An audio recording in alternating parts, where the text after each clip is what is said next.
guys, இன்னைக்கு நம்ம பார்க்க போறது இந்த சிவிலைசேஷன் பத்தி தான். அதுல நமக்கு ஒரு சில பாயிண்ட்ஸ் மட்டும் பார்ப்போம். மறக்காம இந்த வீடியோ சப்ஸ்கிரைப் பண்ணிட்டு பெல் ஐகானை கிளிக் பண்ணிருங்க, லைக்கும் போட்டுருக்கேன். ஓகே, நம்ம வீடியோக்குள்ள போலாம் வாங்க. இந்த சிவிலைசேஷன்லயே ஃபேமஸான ஒரு இந்த சிவிலைசேஷன்னா ஹரப்பாவும் மொஹஞ்சதாரும் தாங்க. இதுல நிறையவே கிடைச்சிருக்கு. அதில் ஃபர்ஸ்ட் பாயிண்ட் என்னன்னா, அங்கே நம்மளை மாதிரி இப்போ நம்ம யூஸ் பண்ணுற ட்ரைனேஜ் சிஸ்டம் அங்கேயும் யூஸ் பண்ணியிருக்காங்க.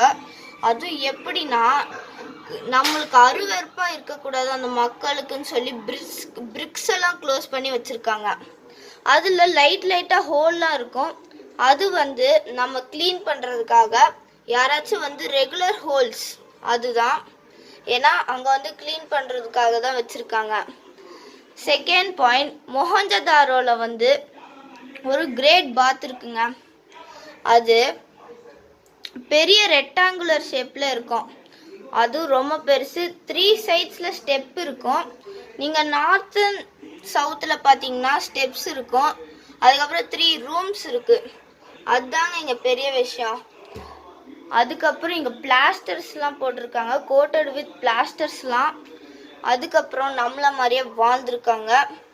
அப்போ டிவி ஃபேன்லாம் இல்லை, என்னென்னலாம் பிரிக்ஸு அந்த மாதிரி தான் யூஸ் பண்ணியிருக்காங்க. அந்த கிரேட் பாத்துக்கும் பிரிக்ஸை யூஸ் பண்ணி தான் கட்டியிருக்காங்களே.